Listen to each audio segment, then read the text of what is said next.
10 000 codeurs. Présenter les métiers du numérique à la jeunesse et accompagner cette jeunesse vers les métiers du numérique.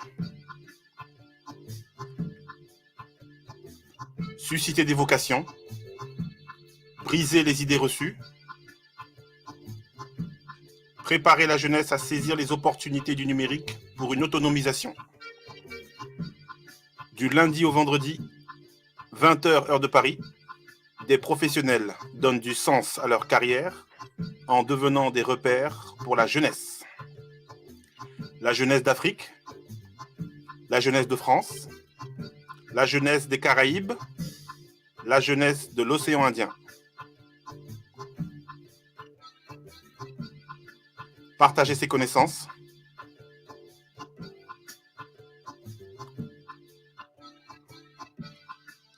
et faire de la jeunesse une opportunité pour le progrès. Ce soir, 4e mercredi du mois, le thème agilité. Ils sont revenus. Les experts de la team agilité reviennent en force avec ce thème, la transformation agile. 4 valeurs, 12 principes et des projets de transformation digitale qui s'accumulent. Comment passer du paradigme projet en V et projet agile. On en parle ce soir en partenariat avec Youcouté. Attention, ce soir, la modération, la grande sœur Fanny Ndeng, vous l'attendez toutes et tous. Coach agile senior et Scrum Master. Avec la grande sœur Fanny, le grand frère Souleymane Thiongane, consultant en transformation digitale, fondateur de Youcouté. Dédicace à la jeunesse du Cameroun, dédicace à la jeunesse du Sénégal, dédicace à la jeunesse d'Afrique francophone, dédicace à toute la jeunesse. Écoutez les grandes sœurs, écoutez les grands frères, des rôles modèles qui prennent du temps pour vous, pour partager leurs connaissances, leur expérience. Ça se passe avec 10 000 codeurs tous les 4e mercredis du mois. Agilité, 10 000 codeurs, l'Afrique poumon de l'industrie mondiale du numérique.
Hello à toutes et à tous. Bienvenue pour cette session. On est ravis de vous accueillir aujourd'hui pour la session agilité. Alors, pour ceux qui débarquent pour la première fois, je suis Fanny Dengue, je suis senior coach agile et ça depuis, on va dire quoi, 10 ans et plus. Et aujourd'hui, on va parler de la transformation agile. Pour pouvoir parler de la transformation agile, nous avons un superbe invité, c'est Souleymane. Et donc, je vais passer la main à Souleymane pour que Souleymane se présente. Souleymane, dis-nous tout, qui tu es, d'où tu viens, ce que tu fais et Youcouté qu'on a présenté. Donc, Souleymane, est-ce que tu peux nous dire Bienvenue Souleymane, merci déjà de nous avoir fait l'honneur de venir sur le plateau, discuter ensemble de la transformation agile. Alors, dis-nous tout, présente-toi. Merci beaucoup, Fanny. Alors, bonjour à tous. Donc, moi, c'est Souleymane Djongan, donc consultant en transformation digitale. Donc, voilà, je me présente comme étant un passionné de l'agilité, donc quelque chose que je fais depuis maintenant 7 ans, je dirais. Voilà, j'ai eu à parcourir quasiment toutes les postures des équipes agiles en tant que développeur, en tant que Scrum Master, en tant que coach agile. Donc voilà, maintenant je me suis mis dans la consultance, donc avec mon entreprise qu'on a récemment créée d'ailleurs, donc Yokute. Yokute qui se veut en tout cas accompagner les entreprises dans leur projet de transformation digitale. Donc si vous souhaitez mettre en place une Digital Factory ou bien vous voulez accompagner vos équipes à mieux développer vos projets digitaux en toute efficacité, avec une efficacité et un pragmatisme, donc voilà, vous pouvez nous contacter. Donc Yokute qui a pour ambition, en tout cas, de remettre, on va dire, l'humain au centre des attentions dans les entreprises et d'accompagner donc, du coup, les entreprises à optimiser la manière dont ils développent, ils créent leurs produits et services digitaux. Donc, voilà de manière sommaire. C'est quoi, Suleiman? C'est quoi Yokouté? Originaire du Sénégal, je pense qu'on l'a déjà dit à l'entame, et présentément au Maroc pour une mission d'accompagnement pour un client. Voilà, sommairement, c'est ça, Suleiman.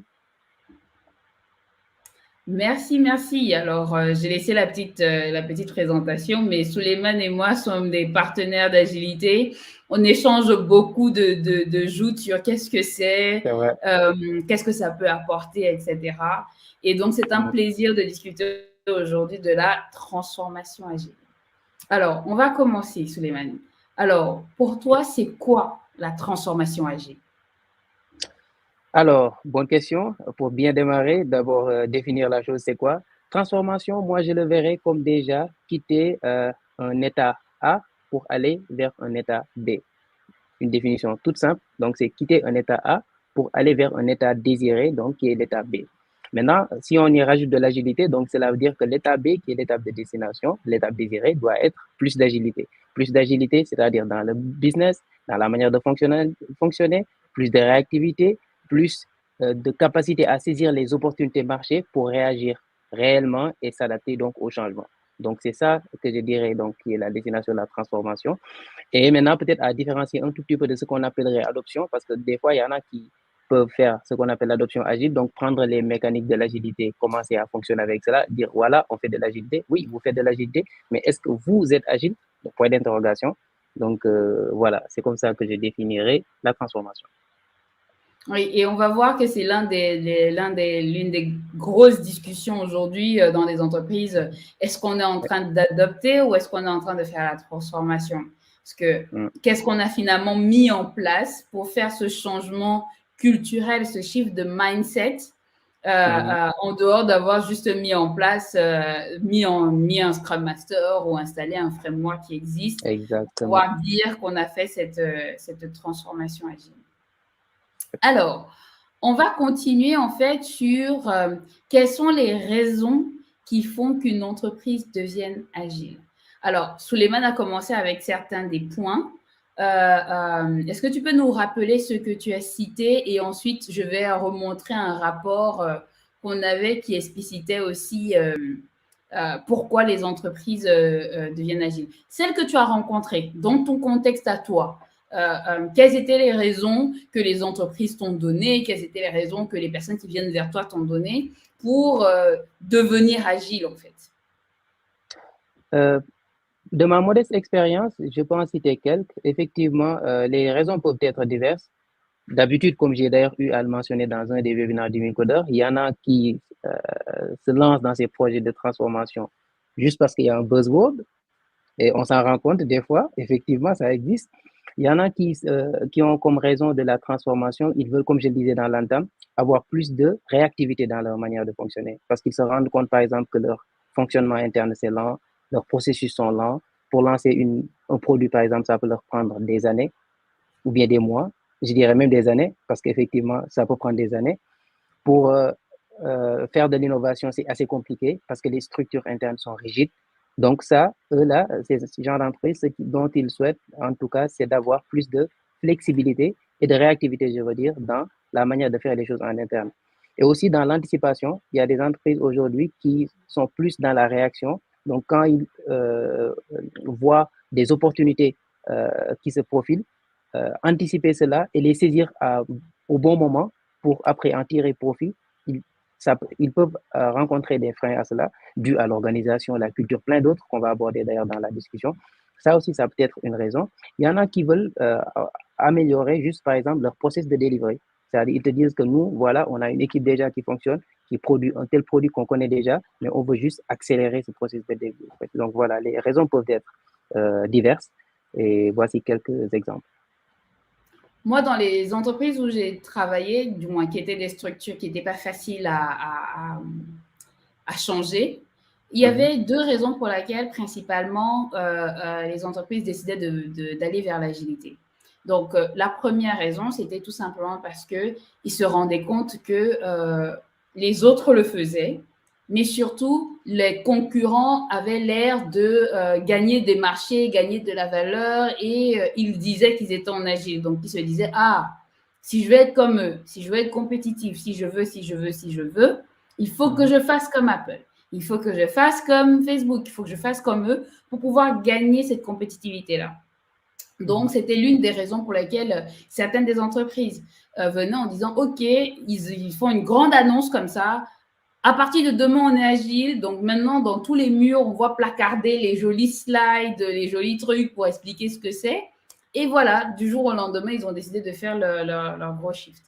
Et les deuxièmes fois où j'ai vu, c'était des entreprises qui étaient, je dirais, presque à l'agonie. C'est-à-dire que c'est soit ils changeaient, soit ils mouraient, tout simplement. Là, le marché était devenu de plus en plus dur. Ça me rappelle quand je travaillais justement à la Française des Jeux, il y allait avoir une ouverture des paris vers d'autres compagnies comme BetClick et autres, sachant que la Française des Jeux avait toujours eu le monopole, ils n'avaient jamais forcément eu à évoluer ou à changer leur structure. Bien évidemment, il y avait des points, mais il n'y avait pas de concurrence sur le marché. Et là, avec les changements de législation, il y avait avoir une ouverture. Et donc là, tout d'un coup, il fallait devenir agile, il fallait devenir hyper réactif, il fallait maintenant sortir des points qui allaient être hyper compétitifs par rapport à ces nouveaux concurrents qui allaient venir sur le marché. Donc, il y a aussi, ce que j'ai bien aimé, c'est sur le rapport, il y a un rapport State of Agile qui sort tous les ans et qui présente un peu tout ce qui s'est passé sur le monde de l'agilité. Et donc, dans ce rapport State of Agile, en fait, ils ont cité un peu les pourcentages des changements qu'on voit apparaître. Voilà. Donc, l'une des raisons qui arrive très souvent, c'est la possibilité de changer des priorités. C'est-à-dire qu'aujourd'hui, ils se retrouvent dans des entreprises où ils ont énormément de choses à faire, ils ont énormément d'idées, il y a beaucoup de choses à mettre sur ce marché, mais au final, ils se demandent, mais comment on va faire, quoi? Donc, il faut être capable de rapidement changer de priorité. La deuxième chose qui revient très souvent, comme Souleymane l'a marqué, c'est accélérer le delivery. Maintenant, on veut livrer plus vite pour pouvoir tester rapidement si au final, nos clients apprécient ça. Augmenter la productivité de l'équipe, améliorer le rapport entre le business et les équipes IT. Donc voilà, améliorer la qualité, améliorer la prédictibilité, c'est tous ces sujets-là. Donc là, j'ai pris tout ce qui était un peu au-dessus de 40%, des raisons pour lesquelles on a donné, sachant que les plus fortes sont celles qu'on a données, priorité et delivery, qui vont faire en sorte que certaines entreprises vont venir et vont décider d'être agiles. Donc, Souleymane, est-ce que tu as quelque chose à rajouter sur ce point-là? Oui, principalement un point que tu as abordé qui est super important quand tu as dit il faut pouvoir s'adapter ou changer, sinon mourir. Effectivement, ça aussi, c'est une des, je dirais même peut-être des catalyseurs de certaines entreprises parce qu'ils se rendent compte du danger, en tout cas, qu'ils encourent s'ils ne se transforment pas, s'ils n'adoptent pas ça, le changement. Donc, pour montrer qu'en fait, dans le monde d'aujourd'hui, le monde du digital où on parle de complexité, ambiguïté, VUCA, comme on le dit communément, le changement-là est devenu maintenant une nécessité. Et des exemples, on peut en citer plusieurs. Donc, on connaît des entreprises telles que Nokia, qu'on utilise. Je ne dirais pas des success stories, mais des failure stories, something like this. Les Nokia, les Kodak ou des entreprises comme ça qui ont disparu de l'univers comme ça, alors qu'à un moment donné, ils étaient au top de leur forme. Qu'est-ce qui s'est passé? Voilà, le changement est venu. Ils n'ont pas pu prendre cette vague de transformation-là. Et voilà, ça les a laissés en rade. Voilà. OK. Donc, on va continuer. Donc là, on a vu quelles étaient les raisons pour lesquelles les entreprises choisissaient de partir vers l'agilité. Mais maintenant, on est l'entreprise lambda, d'accord? On a décidé qu'on voulait devenir agile parce qu'on va prendre l'une des raisons au-dessus. On veut pouvoir changer nos priorités, on veut pouvoir accélérer notre delivery. Mais comment finalement se fait une transformation agile? Parce qu'on va lire un peu de tout et du n'importe quoi. Alors, de ton expérience, Suleiman, comment est-ce qu'on fait une transformation agile? Yep. De mon expérience, de ma modeste expérience, je dirais, assez concrète, les projets de transformation qu'on a eu à démarrer, on passe souvent par quelques phases. Donc, la première phase qui est déjà, évidemment, après le cadrage et voilà, définition de périmètre et tout, on passe à une première étape qui est un assessment, donc évaluation de l'état des lieux pour savoir où est-ce qu'on en est, pour voir les axes sur lesquels, en tout cas, on est bon et les axes sur lesquels on devrait s'améliorer, notamment via certains sondages qui existent, connus. Après cette phase de diagnostic, après, on définit la vision de la transformation. Ça rejoint un peu le point de début là. Donc, quand on parlait des raisons d'être de la transformation, parce que c'est quelque chose sur lequel il faut s'aligner avec principalement les dirigeants, je vais dire, de l'entreprise et de l'entreprise, oui, de la compagnie. Et donc, du coup, une fois qu'on est aligné sur les visions de la transformation, là, on commence à trouver maintenant les projets et les axes de transformation. Après, une fois qu'on aura défini cela, là maintenant, on priorise et on définit la roadmap. Et une fois que la roadmap est définie, voilà, après, c'est la phase d'exécution et des évaluations de manière itérative, toujours itérative incrémentale. Le projet de transformation agile s'exécute de manière agile aussi, il ne faut pas le nier, parce qu'on peut voir dans le marché des projets, voilà, avec une roadmap sur 4 ans, ce qu'il faut faire l'année 1, voilà, ça peut marcher, comme ça peut ne pas l'être, parce qu'on est dans un domaine qui est assez complexe, et dans le domaine du complexe, les choses ne se passent pas tout le temps comme prévu. Donc voilà, toujours être dans l'esprit itératif, incrémental. On produit une roadmap, on exécute, on teste, on voit le feedback, on améliore et voilà, on déroule. Je trouve ça très marrant que tu pointes justement la partie on décide exactement ce qui va se faire sur l'année 1 ou l'année 2. Je trouve ça extrêmement marrant. C'est-à-dire qu'on veut être agile, on veut être flexible, on veut s'adapter et en même temps, on veut rester en cycle en V. C'est-à-dire que je dois avoir mon cahier des charges prêt. Mon cahier des charges, c'est la liste de ma to-do pour devenir agile. Et je dois avoir ma date qui est fixée. D'accord? Donc, ça doit être dans 2 ans. J'ai 2 ans pour devenir agile, etc. Et bien souvent, ben, ça ne marche pas. Ça ne marche pas quand on se retrouve à faire du waterfall dans l'agilité. Ça ne marche pas très bien.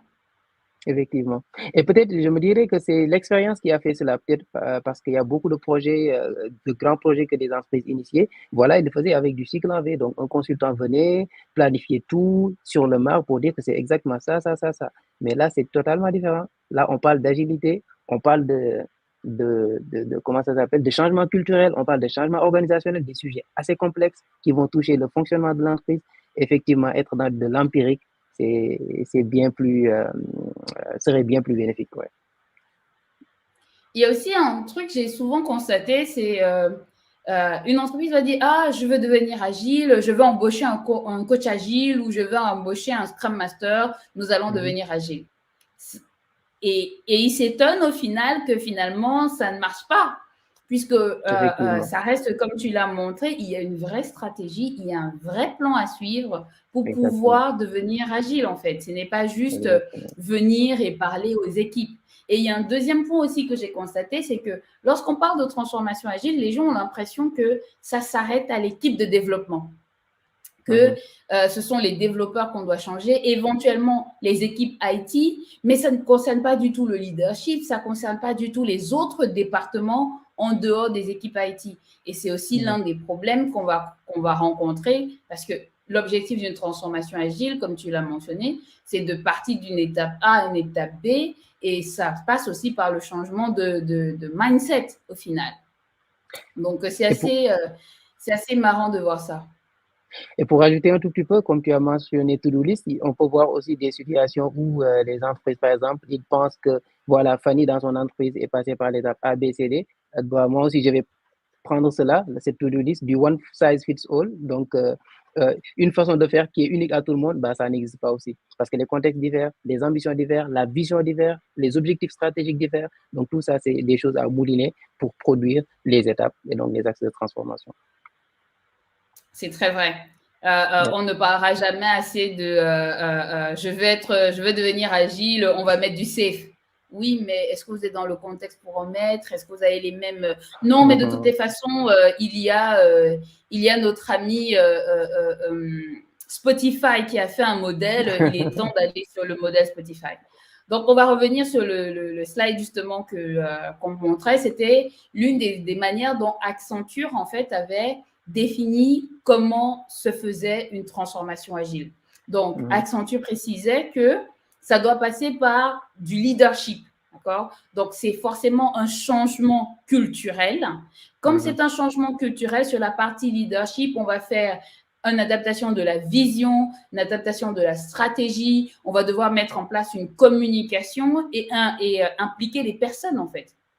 Ça va aussi passer par un changement du leadership, du style de leadership qu'il y a en place dans l'entreprise. Donc, on va travailler sur l'efficience du leadership, mais aussi, on va parler de l'organisation. Okay? Comment est-ce qu'on devient adaptable? Comment est-ce qu'on s'adapte? On va parler des business models qu'on a dans l'entreprise. On va parler des portfolios. Comment est-ce qu'on crée nos projets? Comment est-ce qu'on les identifie? Comment est-ce qu'on les met en place? Quels sont les deadlines qu'on va mettre? On va vraiment parler de tout ce qui sont les polices, les rôles, tout ce qu'il y a autour finalement de l'organisation. On va parler de l'innovation du produit et du delivery. Donc vraiment, qu'est-ce qui apporte de la valeur? Qu'est-ce que je fais qui apporte de la valeur à mon client? Qu'est-ce que je fais qui n'apporte pas de la valeur à mon client? C'est cette partie-là que vous allez voir souvent avec les value streams. On va parler du cycle de vie du produit, justement. Quelles sont les techniques qu'on a mis en place? Il existe plein de techniques agiles et même non agiles, en fait, pour améliorer le delivery.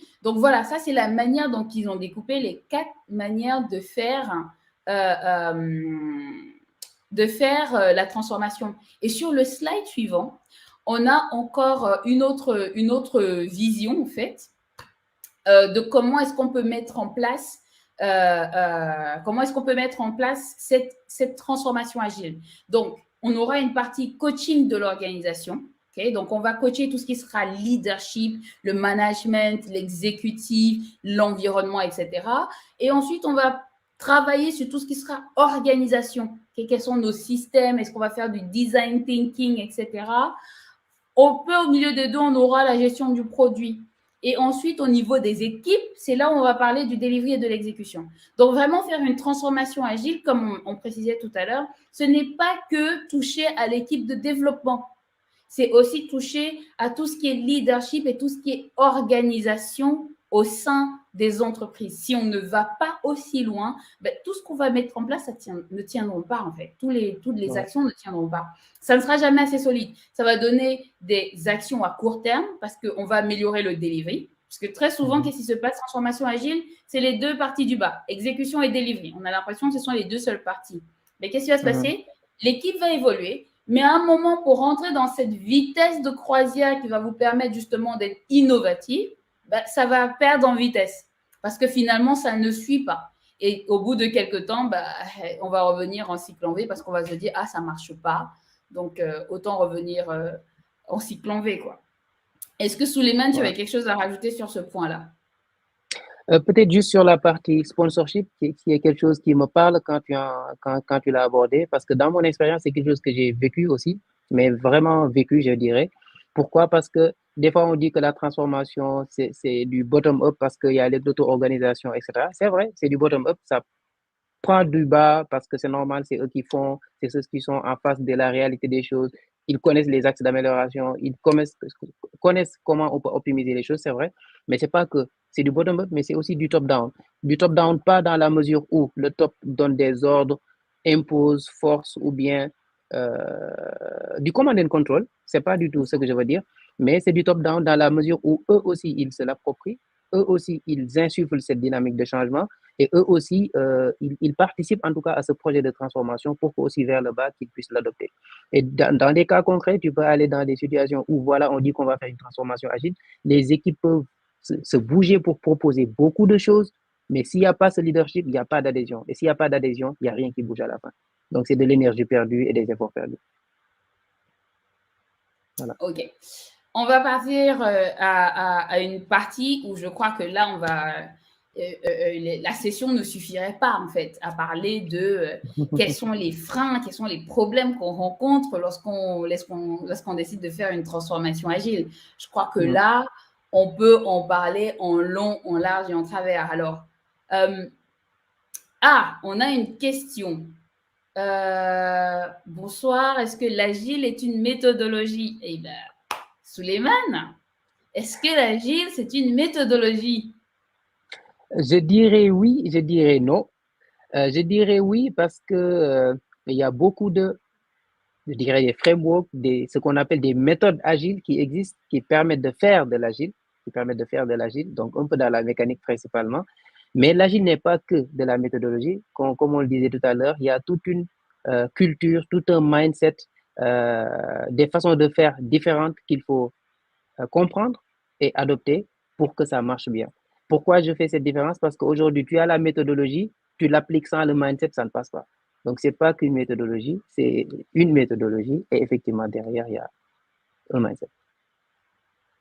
Super, moi, je n'ai rien à rajouter à cela. Hein. Je suis entièrement de cet avis-là. Si on n'a pas le mindset derrière, ça ne va pas fonctionner. Et pour pouvoir faire, en fait, l'agilité, donc on a sur notre image les différentes valeurs. Donc, on a 4 valeurs, on a 12 principes.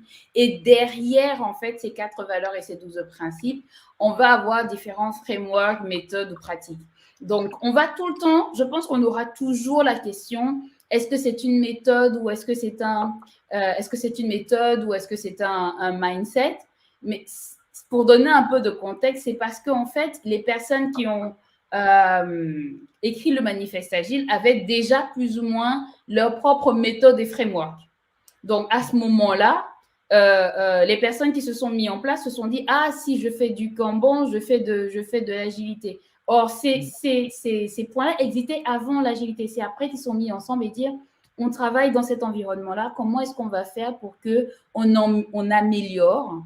On met toutes nos idées ensemble pour venir avec quelque chose qui va faire un grand boom, un grand changement dans le monde. À l'époque, c'était que du développement logiciel. Et maintenant, ça s'est étendu un peu partout. Alors, on va avoir une autre question. Le sprint, c'est quoi et pour combien de temps un sprint? D'accord. Le sprint, pour faire simple, il faut le voir comme ce qu'on appelle une cadence. En fait, ça va nécessiter beaucoup de développement, mais pour faire simple, on le voit comme une cadence. Pourquoi? Parce que l'agilité, ça favorise un peu une évolution, ce qu'on appelle empirique. Pourquoi empirique? C'est-à-dire tout en avançant, on essaie d'apprendre dans la réalité des faits. Parce qu'avant, comment on fonctionnait? C'était principalement du prédictif. On essayait de planifier et d'exécuter exactement ce qu'on avait planifié. À la fin, on peut avoir un résultat différent. Donc, quand on est dans un monde qui est aussi complexe que le monde d'aujourd'hui, avec les technologies qui bougent, les demandes du client qui bougent, tout qui bouge, faire de l'empirique, ça te permet de tester des hypothèses, s'assurer que ce qu'on est en train de faire, c'est la bonne chose, avoir des enseignements sur ça, des feedbacks sur ça, ajuster le prochain tir et continuer comme ça. C'est pour cela qu'on parle souvent de itératif et incrémental. Itératif, c'est-à-dire on fait des cycles répétés, et incrémental, à la fin de chaque cycle, on rajoute sur le cycle précédent le résultat du cycle précédent. Donc, le sprint, c'est une cadence. C'est juste une cadence de cette itération-là, pour faire simple. Et il a posé la question, je pense, à savoir la durée. C'est bien cela la question? Exactement. Combien de temps? Oui, ça dépend. Scrum, par exemple, ce qu'il recommande en termes de cadence, c'est de ne pas dépasser une durée de 30 jours, donc un mois. Voilà. Pourquoi? Parce qu'au-delà de cela, le risque devient un peu plus conséquent, plus difficile à manager. Donc, au moins, ça limite le risque financier à une durée de 1 mois calendaire. Donc, c'est ça la recommandation. Mais on peut faire moins d'un mois. Donc, il y en a qui font 2 sprints, c'est le plus répandu. Dans ma précédente expérience, on faisait une semaine, je veux dire. Il y en a qui font 2 semaines, c'est le plus répandu. Ma précédente expérience, on faisait du une semaine, très serré, mais quand même efficace. Il y en a qui font du 3 semaines, dépendant des contextes. Donc, voilà, la durée peut changer. C'est ça. C'est vraiment une cadence pendant laquelle vous allez créer en fait votre produit, tout simplement. Et la cadence, ben, ça peut varier sur le contexte. Comme Souleymane a marqué, Scrum a dit que ça devait être inférieur à un mois. L'agilité a juste dit qu'il fallait livrer de manière récurrente et rapide. Donc après, en fonction des contextes, ce qu'on a vu, c'est qu'on ne va pas livrer de la même manière en logiciel une application mobile de jeu qu'on va livrer, je ne sais pas, une navette spatiale. Ce ne sera pas exactement les mêmes itérations qu'on va avoir, etc. Mais effectivement, c'est juste un temps. Voilà. Il faut vraiment imaginer le sprint comme une cadence, comme un temps. C'est juste une partie, un temps fixe pendant lequel on est censé développer et on va s'améliorer pour inspecter et adapter. C'est bien ce point-là. Est-ce qu'on a encore une question avant de partir au prochain point? Nope. OK, allons-y. Alors, on va passer au point où on va avoir les plus grandes discussions. Quels sont finalement les freins à l'agilité? Qu'est-ce qui empêche finalement cette transformation agile là, de ton vécu, Souleymane? Qu'est-ce qui a empêché cette transformation agile? Oui, de mon vécu, je dirais que je peux partager, disons, 3 ou un peu plus même d'ailleurs, mais minimum 3. Je vais sortir les top 3, en tout cas, des freins que je pense être vraiment des freins, en tout cas, à cette transformation. Donc, le premier, c'est ce que j'appellerais le manque d'alignement. Pourquoi manque d'alignement? On l'a un peu abordé au début. On peut avoir dans un projet de transformation, typiquement, j'ai vécu dans un projet de transformation où, pour certaines parties de l'entreprise, sans dire exactement c'est quelle partie, on sait pourquoi on fait cette transformation. On a démarré le projet de transformation. On a fait tout ce qu'il faut comme consulting, assessment, recrutement, même upskilling, etc. Pour d'autres parties de l'organisation, ils n'ont pas adopté vraiment le projet de transformation, pensant que c'est vraiment un projet de l'IT, par exemple. Ou bien c'est un projet de direction X. Et c'est la même chose aussi pour les équipes. Ils peuvent voir le projet qui continue avec voilà, des réunions, des livrables, etc., mais qui ne se l'approprient pas réellement. Et donc, l'inconvénient de cela, c'est qu'au moment de l'exécution, quand il faudra implémenter les choses, bah, ils vont penser juste que voilà, ça, c'est quelque chose qu'on nous impose, ou bien c'est quelque chose qui n'est pas, je dirais, adapté pour nous, ou bien c'est quelque chose, c'est pas une priorité. Voilà, on peut avoir vraiment beaucoup de feedback qui montrent juste en fait le reflet de la chose, c'est-à-dire qu'on n'est pas aligné sur le projet de transformation. Donc, tout à l'heure, quand on parlait du leadership qui est important, du sponsorship qui est important, c'est là que le rôle intervient réellement, parce qu'il faudrait qu'il s'assure que les gens comprennent la vision de cette transformation de manière claire et transparente, que les gens sont embarqués et de manière régulière, s'assurer que cette vision-là, elle est adoptée par tout le monde pour s'assurer que la chose évolue bien. Auquel cas, je veux dire, au cas contraire, on va avoir des réticences parce qu'un désalignement dans une entreprise, c'est tout le temps des problèmes qui se créent et donc, du coup, voilà, des conflits inutiles et voilà. Et parmi ces genres de désalignements, par exemple, on peut avoir 2 structures, toujours dans l'IT, une partie de l'IT qui fonctionne de manière agile, avec tout ce qui est framework agile et tout, et l'autre partie qui continue toujours en cycle en V.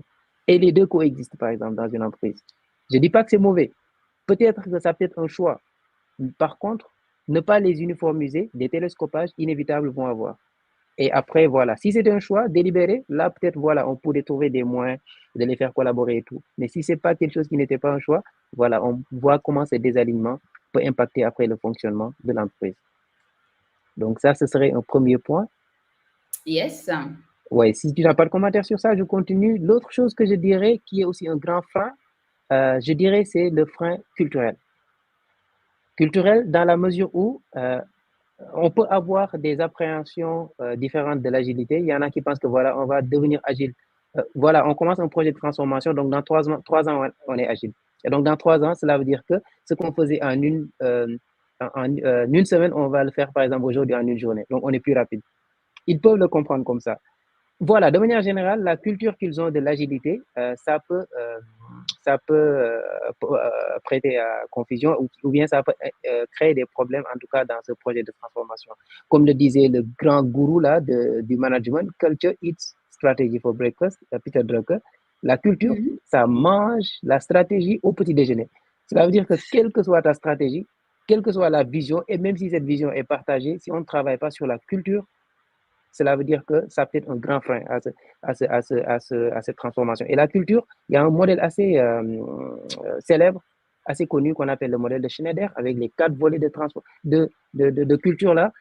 Aujourd'hui, si on va aller vers l'innovation, aujourd'hui, si on va aller vers le monde du digital, où dans l'entreprise, on fait beaucoup d'innovation, beaucoup de test and learn, beaucoup d'empirisme, beaucoup de fail fast, etc.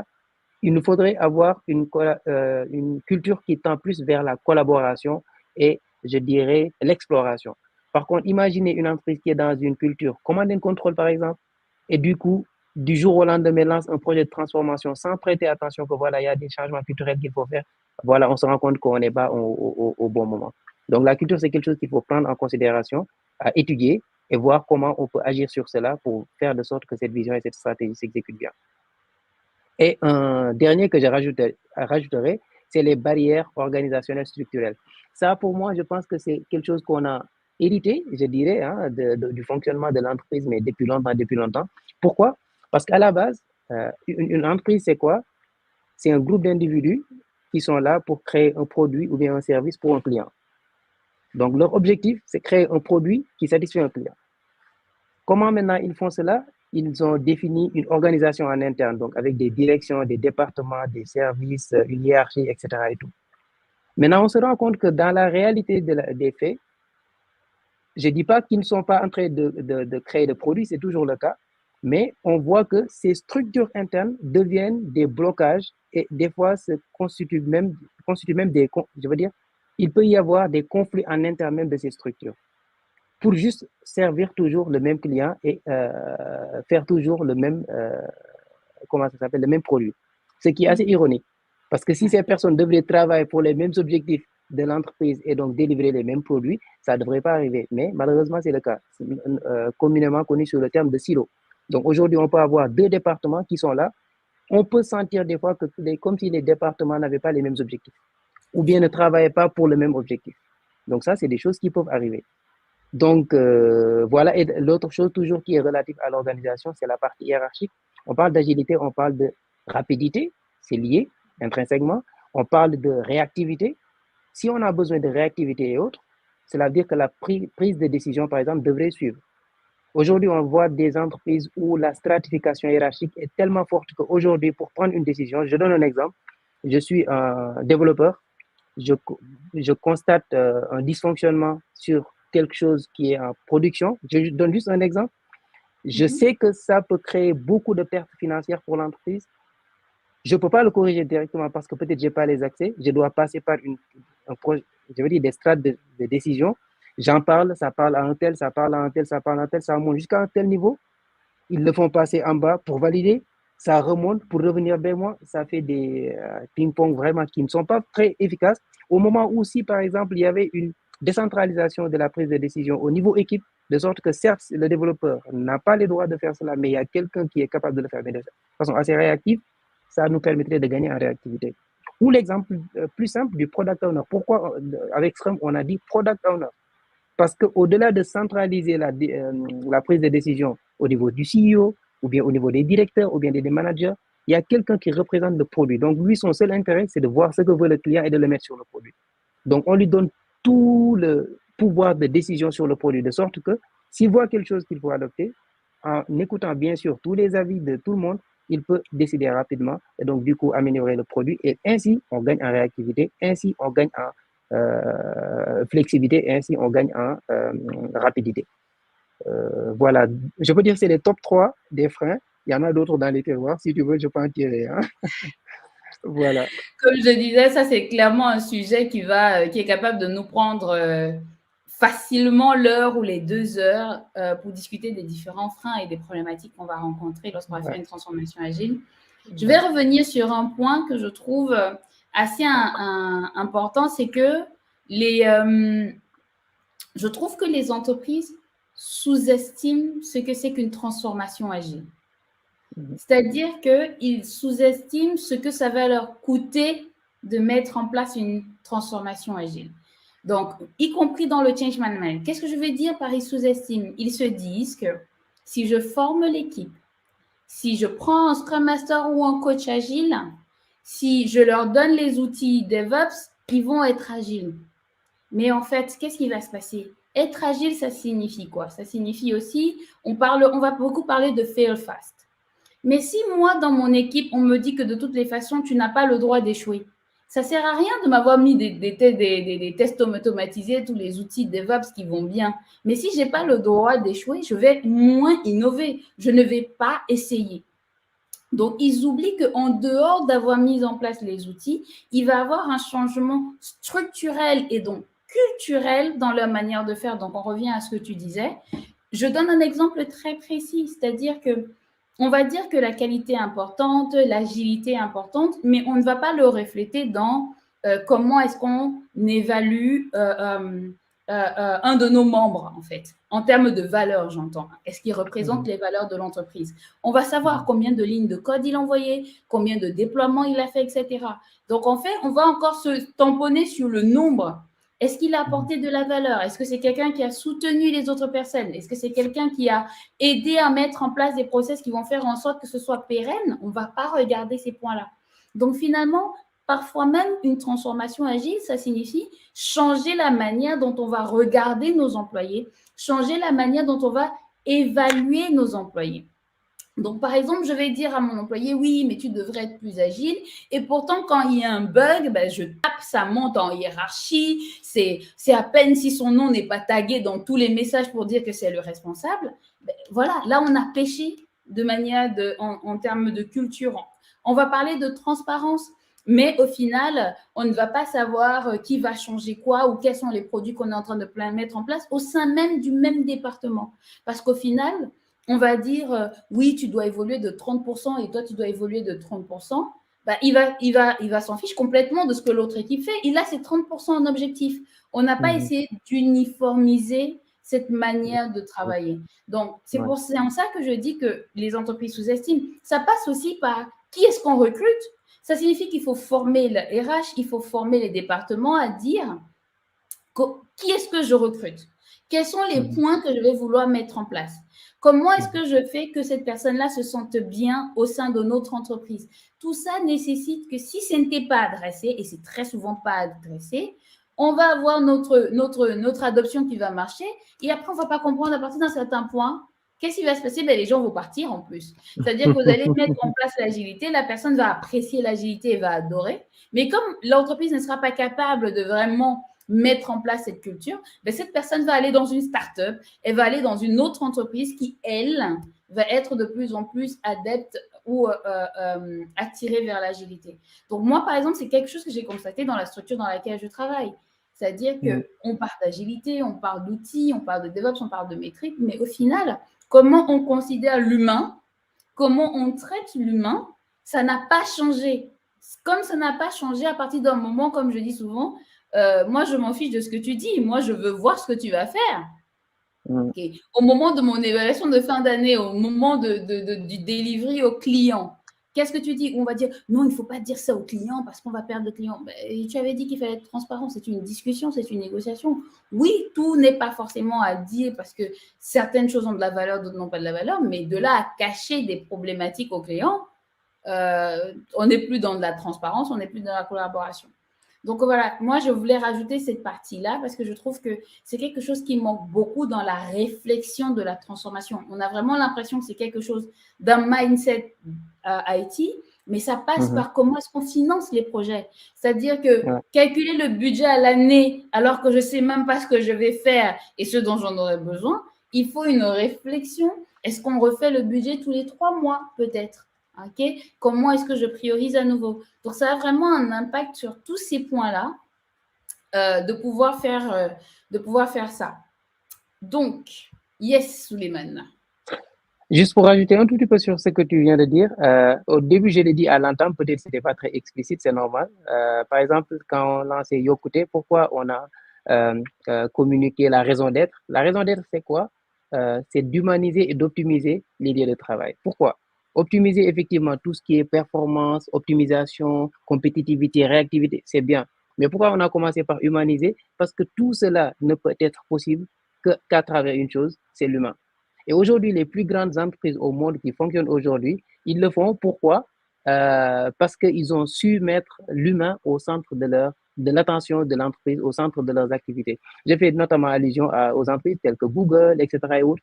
On voit comment et quand ils le font, ce n'est pas de la philanthropie. Ils ne le font pas pour dire, voilà, nous, on respecte l'homme, ou bien juste pour communiquer, je veux dire, assez positivement vers l'extérieur. Non, mais parce qu'ils savent qu'ils ont besoin de la matière grise de la personne.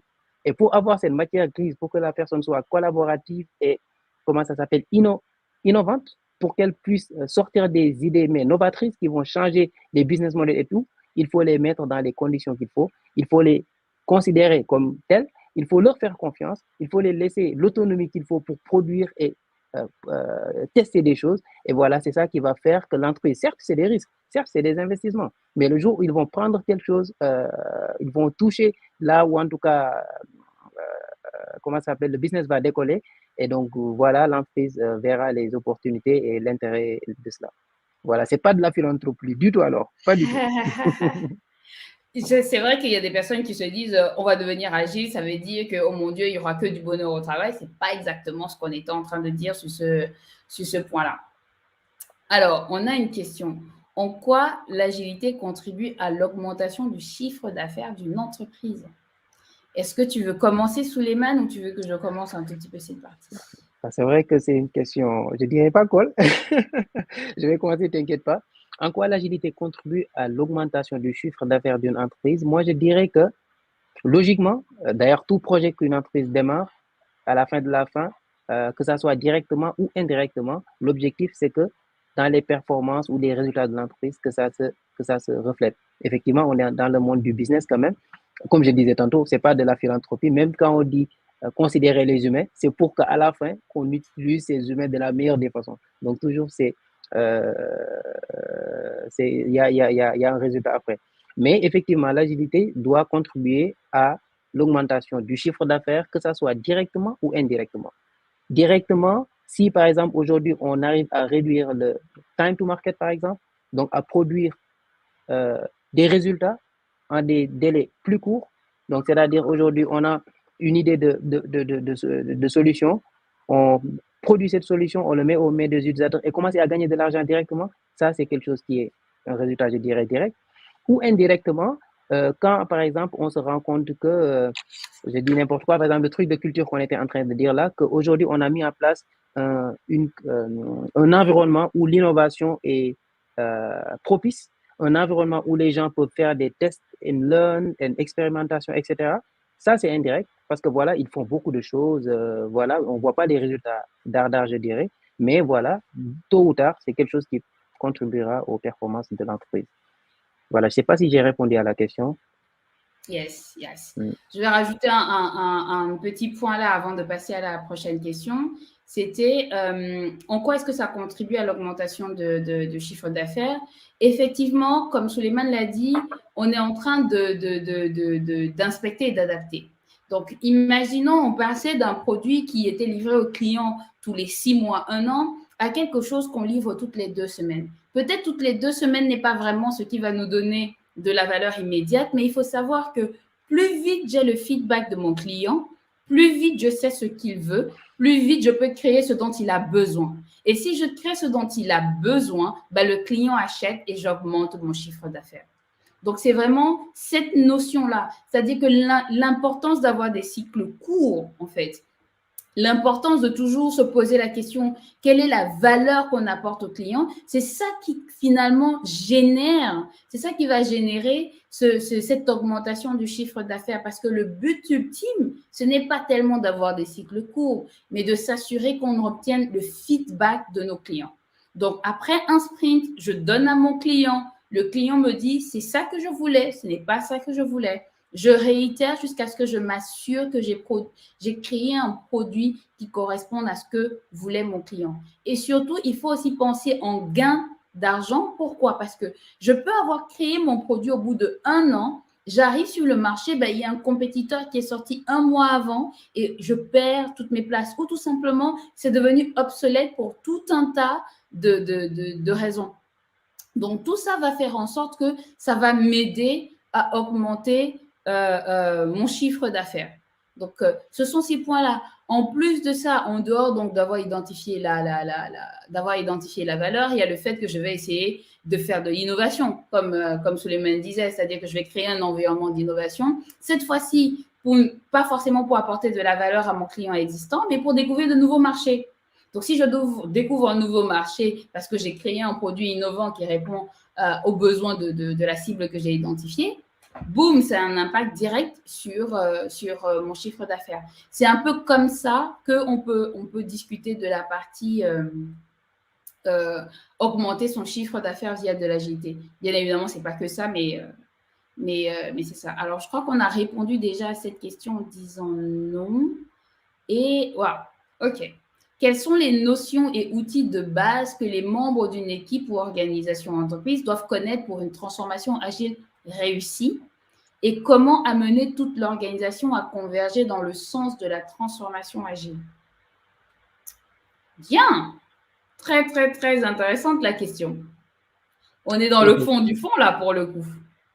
Effectivement, une partie de la question, je dirais que ça a été un tout petit peu traité au début. Quelles sont les notions et outils, les notions naturellement, tout ce qui est agilité, les fondamentaux, tout ce qui est framework, tout ce qui est transformation, tout ce qui est les cultures de changement, les différents modèles de changement, etc. Tout ça, c'est des notions effectivement qui pourraient aider et des outils que les membres d'une équipe, organisation, entreprise doivent connaître pour une transformation agile réussie. Donc, les exemples que je viens de donner, principalement. Comment amener toute l'organisation à converger dans le sens de la transformation. Ça revient un peu principalement à ce qu'on disait au début. Donc, avoir une vision claire de la transformation, c'est quoi? Donc, une stratégie même, je dirais, pour aller au-delà de la vision, parce que tu as la vision, tu as les ambitions et les actes de transformation, clairement. Et une fois qu'on a cela, il faut le partager au maximum, en tout cas à tous ceux qui seront impactés par ce projet-là, pour avoir leurs adhésions. Et pas leur faire juste découvrir les résultats de ce projet, si même il y aura des résultats, parce qu'ils ne sont pas embarqués, leur montrer en tout cas le projet quand les résultats vont commencer à apparaître, pour les embarquer dès l'entame. Yes. Voilà, si j'avais envie d'ajouter aussi quelles sont les notions de base ou d'outils que les membres doivent connaître. C'est bien de connaître les outils agiles, mais il faut être bon en gestion du changement. C'est quelque chose qu'on sous-estime beaucoup. Le changement a ses process, c'est les étapes qu'on est en train de voir défiler et que Souleymane a cité plus tard, au début. Il y a des étapes pour la gestion de changement, que ce soit une transformation agile, une transformation digitale ou toute transformation qu'on veut mettre en place. Donc, il faut absolument qu'il y ait des vrais agents de changement. Quand je dis des vrais agents de changement, c'est parce que tous les coachs agiles ne sont pas formés à la transformation. Donc, les coachs agiles sont des personnes qui ont des connaissances sur l'agilité. Ils ont des connaissances sur comment rendre des équipes effectives, etc., mais pas forcément sur comment effectuer un changement à l'échelle de l'entreprise. Donc, il est important d'avoir des coachs agiles ou des agents qui sont des vrais agents de changement, qui ont une vraie formation, une vraie notion de qu'est-ce que ça signifie de faire de la transformation dans une équipe. Donc, il faut des agents de changement et des personnes qui s'y connaissent en agilité et en mindset agile. C'est hyper important. Donc, il faut que ces personnes-là connaissent les mindsets, mais surtout, ce n'est pas que de connaître le mindset, c'est comment le mindset se traduit dans l'entreprise. C'est-à-dire que je peux venir et vous citer les 4 valeurs et les 12 principes. Très bien. Et je vous le cite toute la journée. Est-ce que ça va vous aider à vous transformer? Pas forcément. Il faudrait que je puisse vous expliquer que signifie le respect. Qu'est-ce que ça signifie? Si vous voulez mettre en place la valeur de respect dans votre entreprise, ou quelles sont les différentes parties où le respect va devoir s'appliquer dans votre entreprise? C'est ça qui va permettre finalement de mettre en place cette transformation agile. Donc, il faut vraiment des agents de changement, plus des personnes qui ont la maîtrise de l'agilité et bien évidemment une roadmap. Hein. On va parler souvent aussi de mettre un point d'urgence, d'expliquer en quoi c'est urgent de faire cette transformation-là parce que ça va aider à la déclencher. Mais ce sont des points, moi je dirais plus que le simple fait de dire est-ce que je connais Safe ou Scrum ou etc. C'est avant ça, c'est est-ce qu'on a compris le mindset, est-ce qu'on a compris comment faire un changement dans une entreprise et ensuite on peut venir avec les différents outils qu'on a mis en place. Donc, j'espère aussi avoir complété la réponse bien sûr, effectivement. de Souleymane. Alors, je crois que ça, c'est questions aujourd'hui. Hein. Alors, c'est très vaste. Cette question est extrêmement vaste. Comment est-ce qu'on va dire ça? Alors, je vais grouper 3 et je vais en laisser un. Donc, on va voir Scrum, Scrumban, Lean. C'est tout ce qui est lié très en général à l'agilité. Donc, quand on va passer au framework agile, on va très souvent parler de Scrum, Scrumban et Lean. Alors, Lean, il faut savoir que Lean a été un peu la source des réflexions de l'agilité. Donc, avant l'agilité, il y avait le Lean. Voilà. J'ai même envie de dire avant l'agilité, il y avait Scrum, mais le Scrum qu'on connaît aujourd'hui a été très, très alimenté par tout ce qui a été décidé après le manifeste agile. Il existait avant, mais il a vraiment modifié. Il a vraiment été modifié. Scrumban, c'est lorsque je mélange du Scrum et que je mélange de l'agilité. Donc, vraiment, Lean, Scrum et Scrumban, c'est vraiment des parties qu'on lie à l'agilité. Le DevOps, c'est plutôt lié à ce qu'on va mettre en place pour le délivrer. Donc, aujourd'hui, le DevOps est inclus dans l'agilité parce qu'on a dit que je ne peux pas faire le delivery fait partie intégrante du développement. C'est-à-dire, il ne s'agit pas tout simplement de coder. Après, il faut savoir automatiser la partie qui va aller vers nos clients. C'est là où on va un peu parler de DevOps. Donc, voilà. Donc, mais tout ça, finalement, font partie de la structure de comment mettre en place l'agilité. On ne peut pas faire sans DevOps. Personnellement, je crois profondément, même si aujourd'hui les entreprises démarrent, et que je choisis de faire du Lean, du Scrum ou du Scrumban, de mon expérience, les équipes nagent très bien en train. Ils commencent avec du Kanban, après ils vont à Scrum, après ils vont dans du Scrumban, après ils vont sur un framework qu'ils ont inventé eux-mêmes. Voilà, tout ça fait finalement partie de ce monde de qu'est-ce que je mets en place pour m'assurer que je deviens de plus en plus agile ou je deviens de plus en plus lean avec le moins de waste, donc le moins de pertes possibles. Voilà, si je peux aller rapidement sans forcément aller dans la définition, parce que là, par contre, la définition de chacun des éléments, on va aller loin. Peut-être alors, pour rajouter un tout petit peu juste dans cela. Oui. Effectivement, très aligné avec toi sur ce que tu as expliqué, Lean, Scrum, Kanban, qui vont principalement ensemble. Je ne vais pas revenir sur les définitions. Un petit rajout pour dire que principalement l'agilité, quand ça a été mis en place, c'était, je ne dis pas principalement, mais c'était pour faciliter la collaboration et comment, je dirais, business et IT collaborent pour produire quelque chose. On peut voir le DevOps comme une complémentarité de l'agilité dans la mesure où ça traite le point des développeurs et de des operations, c'est-à-dire le run, ceux qui exécutent. Et donc, du coup, si tu appliques bien la première partie de l'agilité couplée à du DevOps, tu as une machine qui est full opérationnelle et qui est totalement agile, je peux dire, de bout en bout. Donc, voilà, dans sa partie principalement culture, le DevOps, c'est une complémentarité à l'agilité. Alors, je crois qu'on va encore prendre 2 questions et ensuite, on va devoir s'arrêter parce que je crois qu'on a atteint notre temps. Qu'est-ce qu'on va faire? Je pense que si c'est un sujet qui passionne autant, je pense qu'il nous faut une partie 2, Souleymane. Est-ce que tu serais intéressé par bien sûr. Une partie 2? Alors, on va prendre la prochaine question.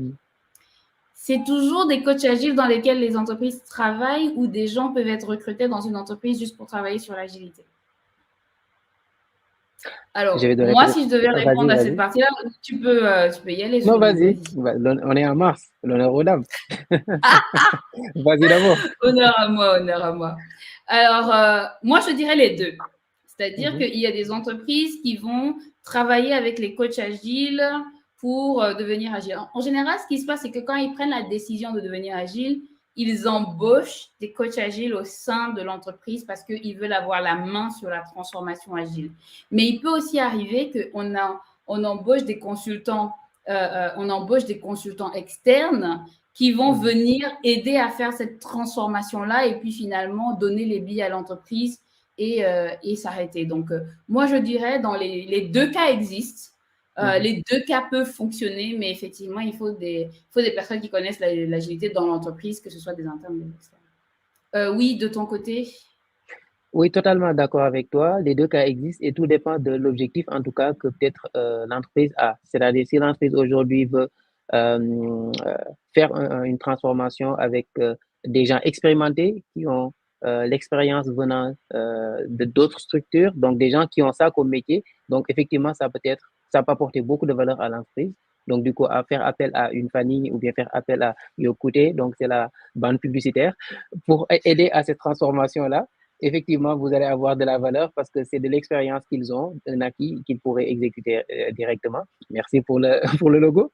Et partir quand même avec des recrues en interne, je peux dire que moi, dans mes précédentes expériences, je peux dire que c'est mon cas parce qu'autant j'étais Scrum Master et donc du coup, on avait une recherche de coach agile. Donc, je disais que j'avais des BABA ou bien les prérequis pour aller vers le coaching agile. Et donc, du coup, l'entreprise m'a fait confiance et m'a permis d'être coach agile. Et aujourd'hui, c'est un choix que je ne regrette pas. Donc, juste pour confirmer que c'est deux options qui existent. Tout dépend de ce que l'entreprise veut atteindre dans le court terme ou le long terme.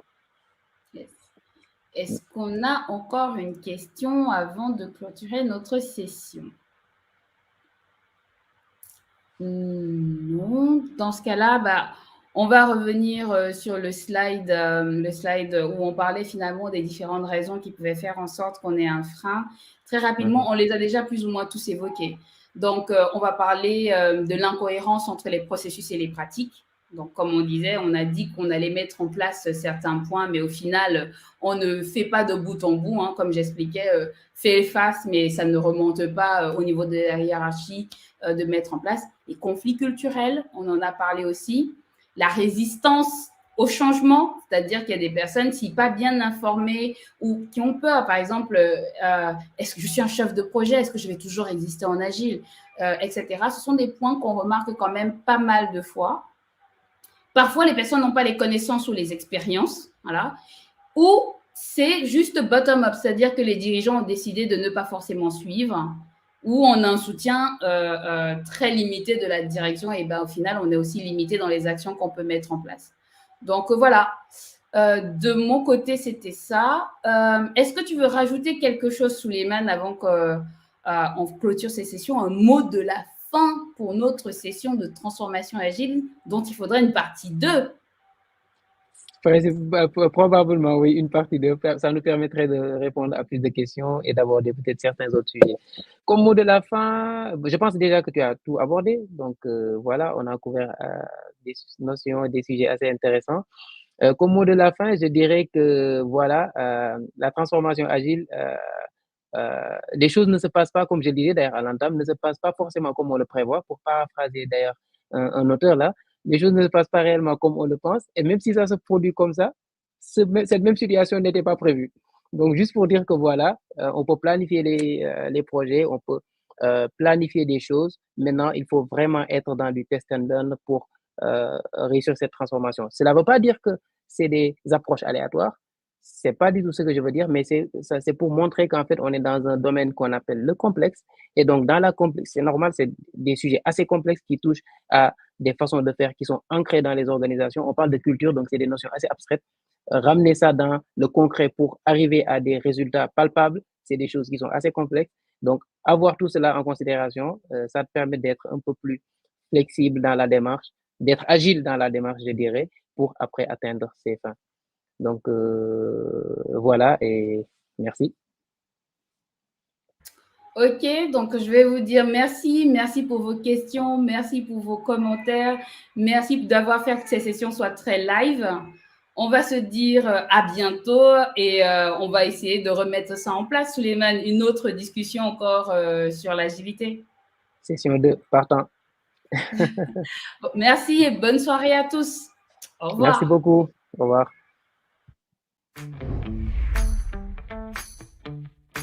The promise of low-code is vast, but not all low-code is created equal. Some platforms simply can't scale. Some leave business users in the dark. The end result? More silos and friction. To succeed with low-code, you need the right people, processes, and technology. Pega's trusted approach brings it all together in one inclusive development environment. And with design thinking principles baked right in, everybody gets to play a role, whether they're building one app or thousands. Get the most dependable, low-code automation solution that will help you build fast and at scale, automate intelligently, and deliver engaging experiences. Manage it all seamlessly and be ready for whatever comes next. Pega.